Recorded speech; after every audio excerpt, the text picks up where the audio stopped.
So with the rocker gear removed and the push rods removed from the cylinder heads, again, you could really see the J being cast into the cylinder head there. It's the easiest way to identify what might be the 915 head.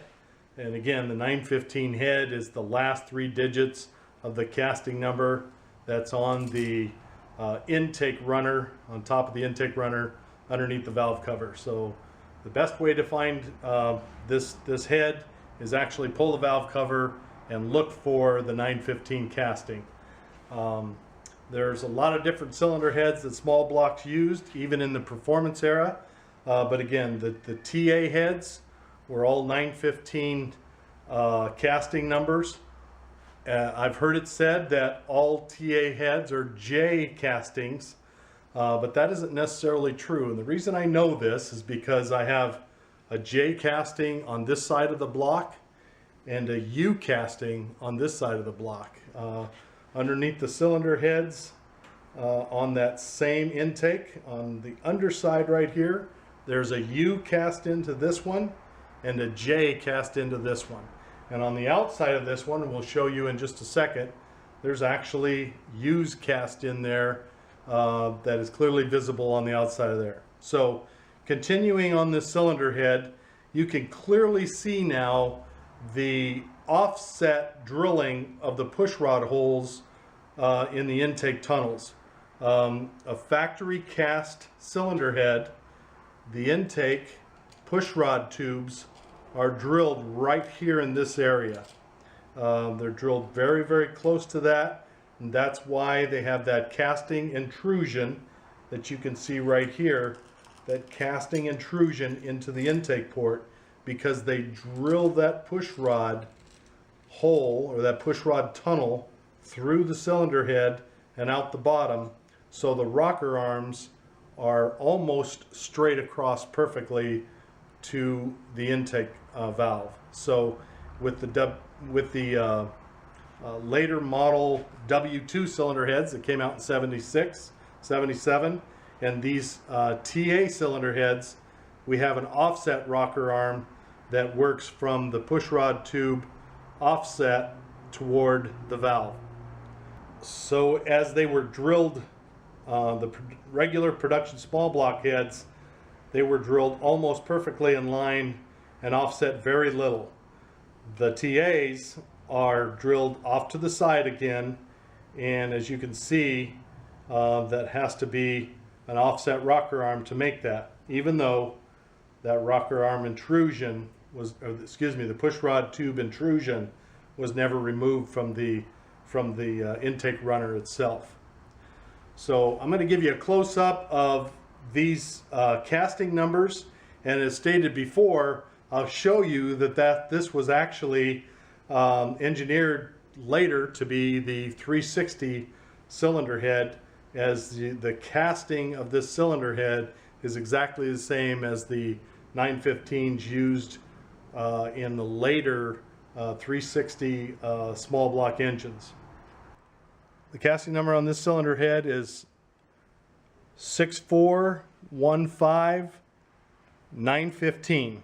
You can clearly see that on the intake runners on each of the cylinder heads here. On the other side, there is a AAWJ casting and a 360 cast into the other intake runner on these cylinder heads. So these were actually the engineering prototypes for the later model 360 cylinder heads. They were bigger than the 318s. The intake runner ports actually had more volume, and the size of the openings were considerably bigger, and I'll show you that in just a moment with the gaskets for each of them.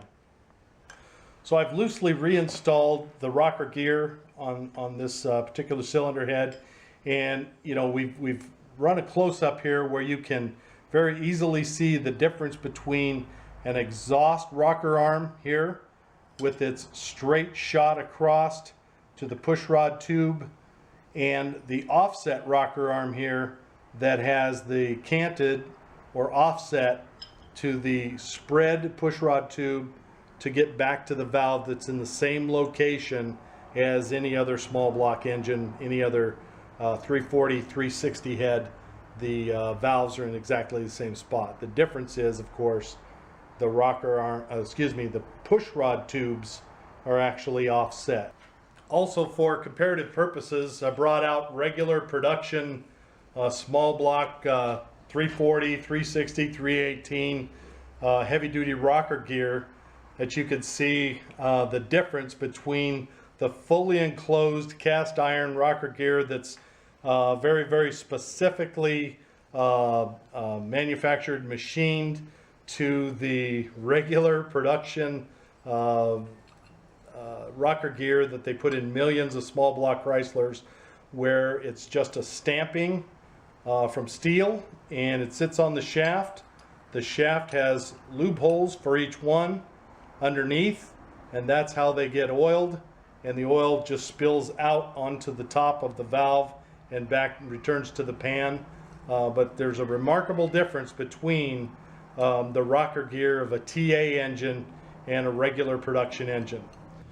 So I've removed the rocker gear back off the cylinder head, and I was going to slip off these two rockers and basically show the difference between the shafts themselves of a TA engine and a regular production engine. The TA shafts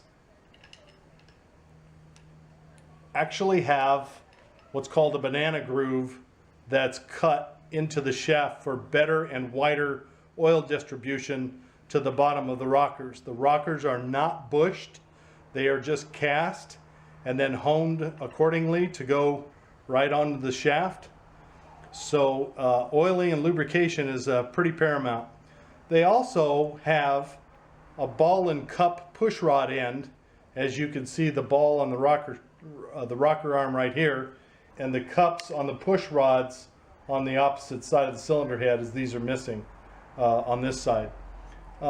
They have a secondary oiling hole here that actually lines up with the back side of the rocker arm, that actually comes through this casting and into the push rod cup area.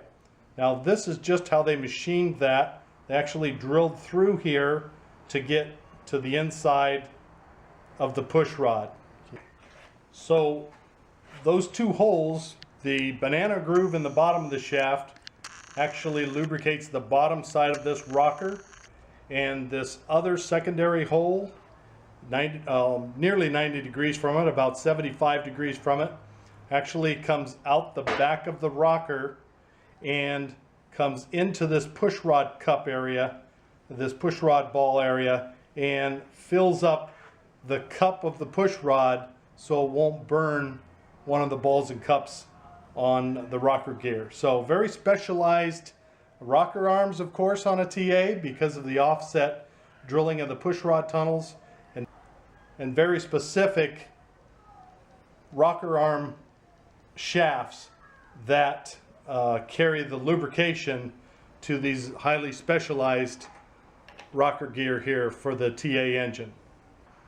The rocker shafts themselves have a notch on one end that always goes toward the crankshaft of the engine. So the notch is put on the same plane as the lubrication holes in the bottom of the shaft.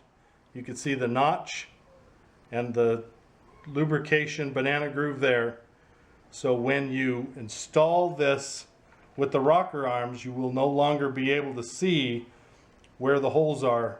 You can rely upon the notch to put that toward the crankshaft center line of the engine. So in regard to the actual intake port window itself, these 340 TA heads, as with all 340 heads and 360 four-barrel heads, as I stated earlier, these are actually the prototype head for the Chrysler 1971 360 engine. So these are the casting numbers, commonly known as 915 or J heads. as I dispelled that myth a little bit ago. But these J heads, as they're affectionately called, had a bigger port window here for the intake than did a 318 head. So a 318 4-barrel head had the same size, but this is actually a gasket for a 318 right here.